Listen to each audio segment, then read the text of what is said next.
I am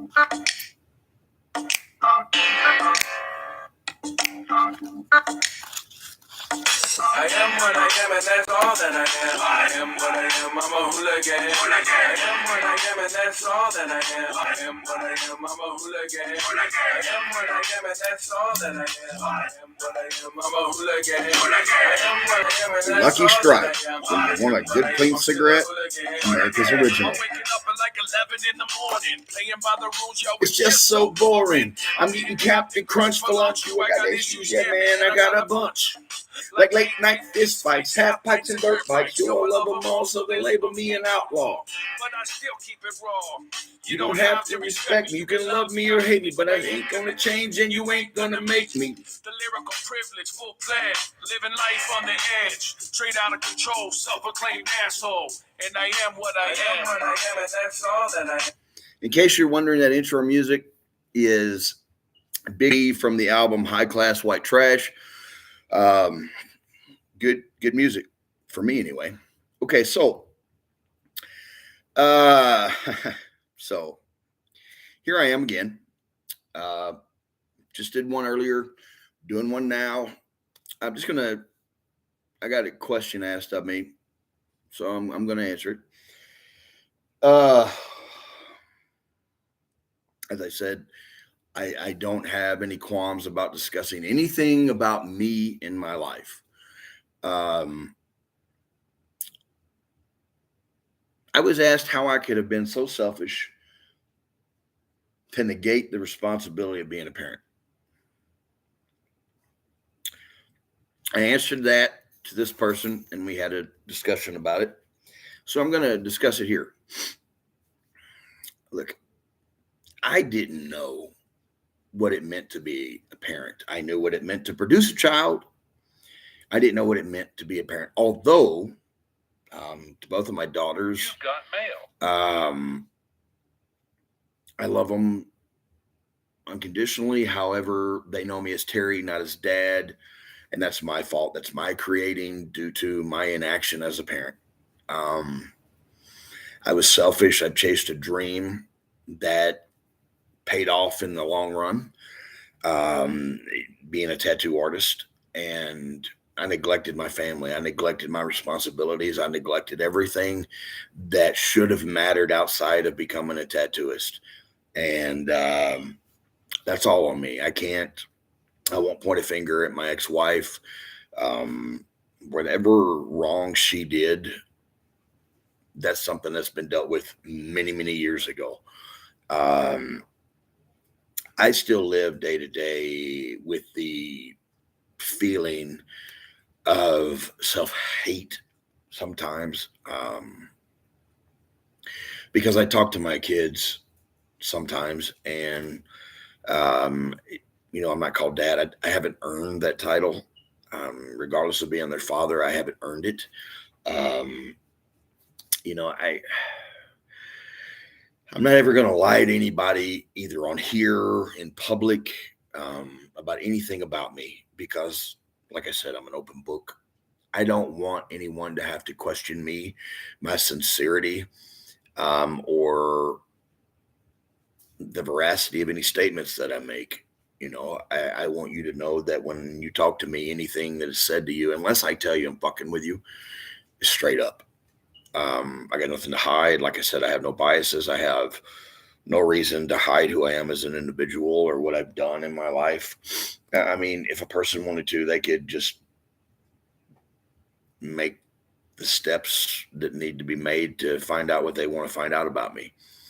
I wished, looking back on it, that I could have done both. And I could have, if I wasn't so hung up on the lower level fame that comes with being a tattooer, the lifestyle that surrounds being a tattoo artist. That people think about partying and rock star type lifestyles. Yeah, pretty much. I got into drugs. When someone says they're going to powder their nose, I did that. And I did it for quite a while.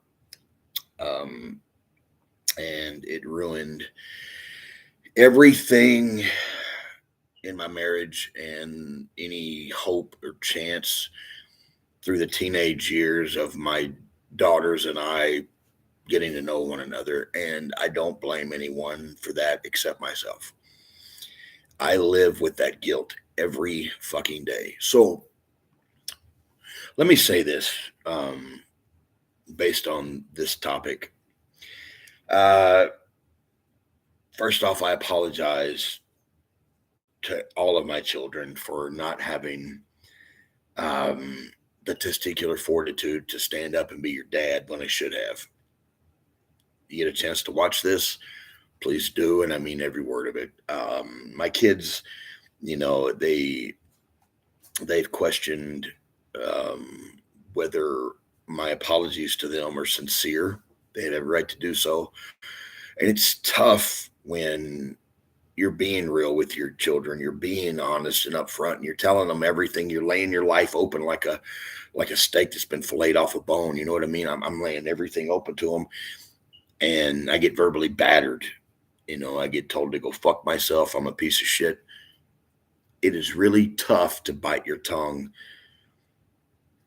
but accepting the fact that it's going to come to you, or the possibility that there's some anger and hurt that's going to be lashed out verbally, possibly physically, is something when you are someone like me who has done what I've done to my kids as far as not being there for them like I should have been. You have to just put your armor on and cut some holes in it so it's absorbed. But some of that armor kind of takes the sting out. It still hurts, but it's a pain that I caused. I'm just, or I have just um, been beaten with it. And that was something that needed to be done for them and for me as well. So, guys, you know, my first episode on here was talking about women and their lack of having a partner and the reasons why. Um, so, let me jump on us now as men. Men, stop being fucking stupid. Stop being the eye of opportunity for every female that sees you, or man that sees you, if that's where you're swinging. Um, it's not cool to those around you. It doesn't make you look You cool. got mail. It makes you look fucking dumb. I know, because I've been you. I've been that guy who dressed a certain way, wore specific types of clothing, you know. And let me back up here. I can't blame my parents uh, for the way I've lived my life, because my mom, not so much, but my dad, he really tried to make me understand me, to make me understand life. I didn't have a lot of help because my family wasn't the type of family who would sit down and talk when something is wrong. They just said what they needed to say and they went on about their business. And that's kind of the way I am. But over the past 5 years, I'm dealing with a heart attack, dealing with stage 2 chronic myeloid leukemia, beating it, being in remission now for almost 2 years. Um, those fucking things that are detrimental to you as a person, that can cause you to die prematurely, will make you fucking change how you think and how you feel and how you react to people and how you treat people. And it sucks that it came to that, but it is what it is. I can't take it away. I can't change it. I am who I am. I'm a better person today. A matter of fact, I'm the best version of me today than I have ever been in my entire life. Um, you know, people look at me and they look at my history and they say, it's some trailer park, something or another. Well, let me clarify for you real quick. I got my phone here, and I'm going to go to my page. And let me see here. It's my page. And we're going to go down to photos. And we're going to albums here. Just me. Now, this is where I grew up. You know what I mean? This is the house I grew up in. I don't know whether you can see this, but that's where I grew up. So, I'm not uneducated. I'm not um, in any way, shape, or form, you know, white trash. This is the front of the house. And this is in South Haven, Mississippi. 318 Meadow Cove, 318 Meadow Cove, South Haven, Mississippi, 38671. That's the house I grew up in. So, I wasn't raised to as a trashy type individual. I was raised that if you do something, you own it. You live with the consequences because you did it. It's something that just you have to do. You have to handle. I was raised that you don't commit crimes, but if you do or stupid enough to make that choice, you own it and you live with the consequences. And that's what I did. I went to prison for being a fucking dumbass. So I'm looking back at pictures here of some famous cats that I was around, and I don't even know if you can see that shit. Yeah, there you go. But life was good for me for a while. I owned my own tattoo shop. I was living the grand life. I was making money hand over fist. I didn't have a want in the world. I gave all that up because of choice I made. I was selfish again. And as I said in one of, at some point in one of these lives I'm doing here on this channel, that, it took me 45 years to figure out how stupid I was and how stupid I've been. Relationships I've ruined, friendships I've walked away from. But in the process of doing all this introspection that I did to find out what kind of human being I have become, I realized, looking back on my life, I had everything. I was raised good. I was raised in a upper middle class home in basically the suburbs of Memphis, Tennessee, and South Haven, Mississippi, right across the state line. I had decent parents. I can't say they were the greatest. My mom, and before I go into saying what I'm going to say about my mom, she wasn't, I loved her. I didn't like her. She wasn't the greatest human being either. She was an alcoholic, and many times she didn't like dealing with me. When I was a child, I had issues with controlling my anger. I had issues with not running my mouth to her. And even when I was 7 and 8 years old, I told her that she wasn't my real mother and my dad wasn't my real dad. Now, regardless of that being true or not, which it is, that has to sting a little bit to a parent who gave up their freedom after their kids themselves that they had were on their way out their door. And this is where I learned to appreciate my parents. Looking back on what they gave me, the opportunity that they gave me, as opposed to the opportunities I wouldn't have had, and the lifestyle that I grew up in, having things whenever I wanted them, as opposed to what I wouldn't have had, would have not have been adopted. My biological mother died when I was 18 and a half months old. She had chronic myeloid leukemia, and it killed her.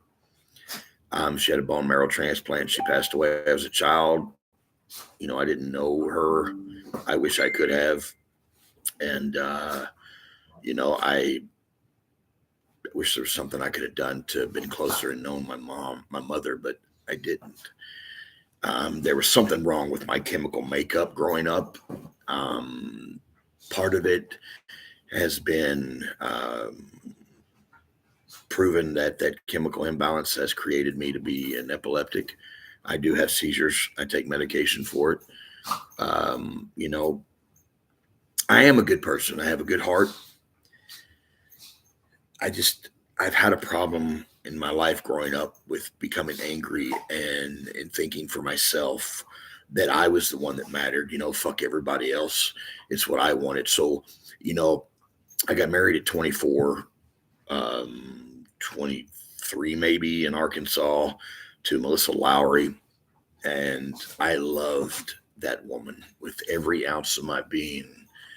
And I can honestly state with clarity what it means and how a man can feel completely fucking crazy when he loses someone he loves. Because believe me, I went fucking loony. Um, and she ruined any trust really that I could have had later in life with relationships. And it took growing. It took a decade to get past even getting married 3 years later to someone else entirely too soon and having two kids with her. Uh, I still was selfish. I still thought that I could get through the heartache and the pain, but all I did was cause a marriage that should never existed based solely on my want as opposed to my need.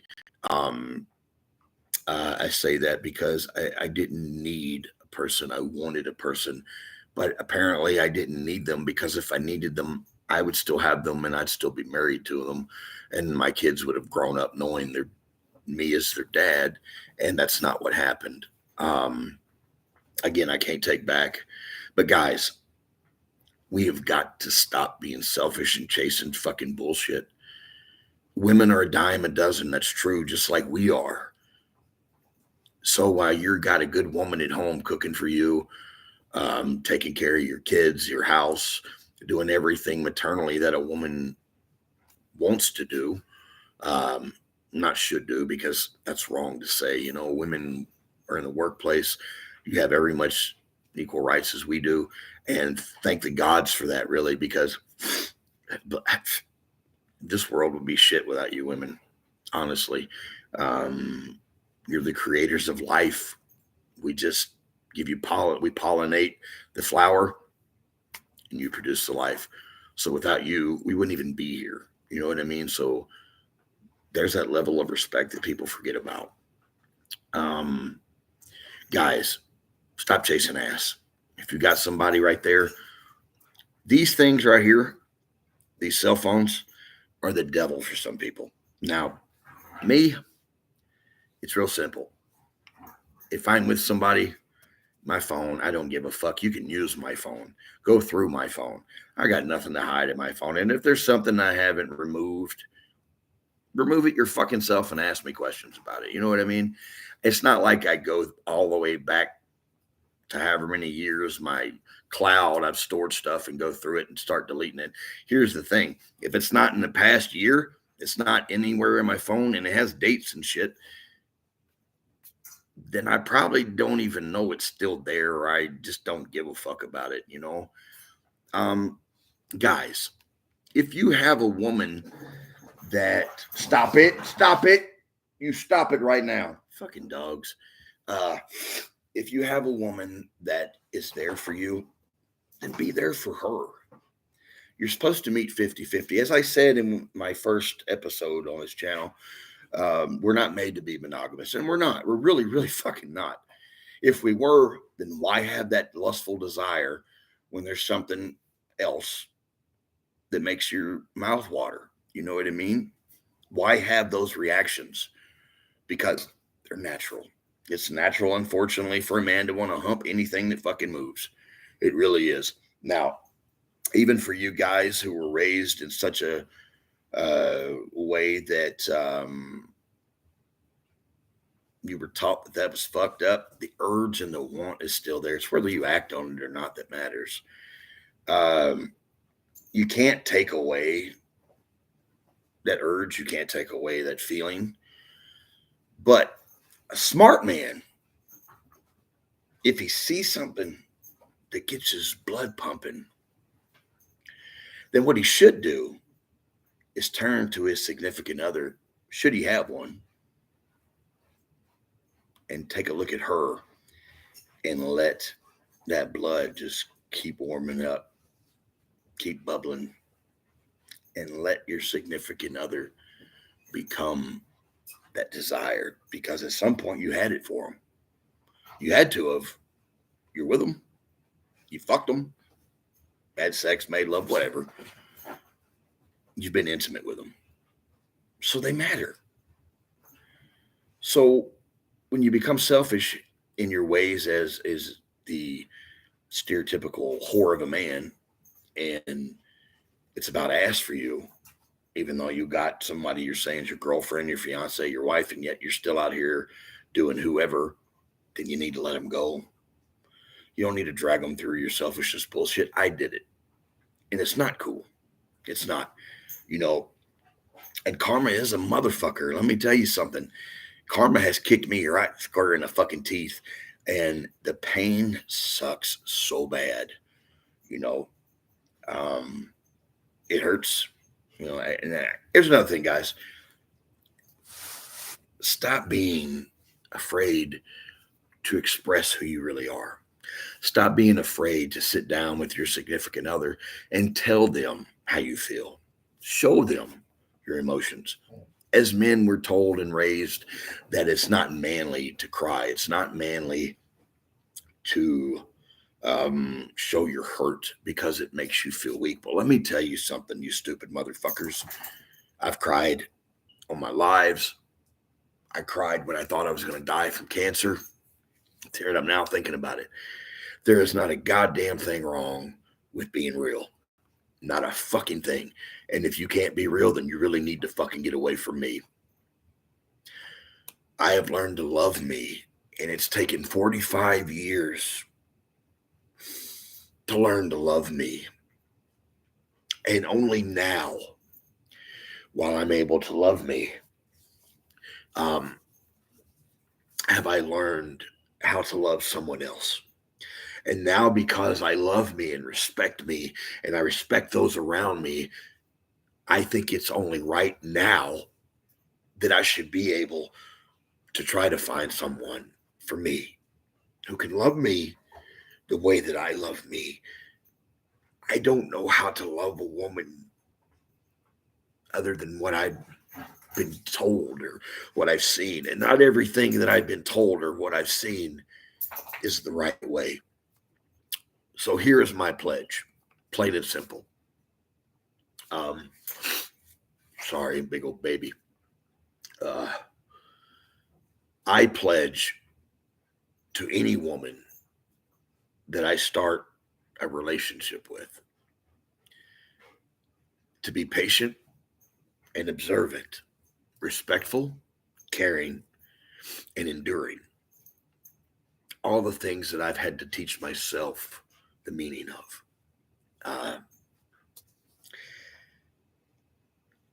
I don't want to hurt anyone anymore.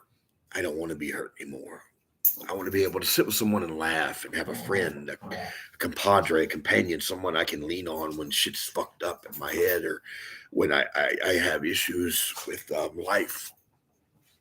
And I want to be that same for someone else. At 46, having spent 45 years of my life being an idiot, I'm not anymore. And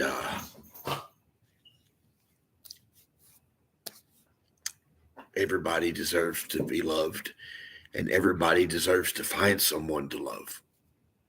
But the first thing us as men have to do is let down our walls. We have to stop being selfish and stop thinking that this is not okay. Because it absolutely is okay. Matter of fact, it makes you stronger as a man when you can express yourself so openly. Fuck what anybody else has to think. I don't get on here for pity. My emotions are real. I've learned how to feel and acknowledge those feelings and let them come. And it's only with that I think it's right to try to have a relationship with someone. Because if you can't have those things or feel those things or acknowledge them in your own life, then how the fuck are you expected to do so in someone else's? Anyway, I hope this reaches each and every one of you on your great Sunday afternoon. I hope you enjoyed all the NFL games that have been playing, and I hope that if you're a Giants fan, you rooted for us because we won. So yeah, everybody has a right to have someone else. But I will leave with this. In everyday life, each of us struggle. We struggle with what to do, how to react, and what to say. Some of us filter ourselves instead of just coming out and saying what needs to be said. And it's times like those when they build up and they build up, it eventually becomes so much pressure on you that it pops. As my grandfather said, pressure will bust a pipe, son. And he's exactly right. So live your day to day free and easy. Take a breath when shit gets tough. Find someone to talk to about how you feel. Let it out. Don't hold it in. Don't become that swollen pipe to where it only takes just a little bit more pressure for you to bust. Prevent that. Be a man, be a woman, stand up and express yourself and what you want, who you are, and where you're going to be. So until next time, same Tat channel, same Tat time. Tat Hoodles.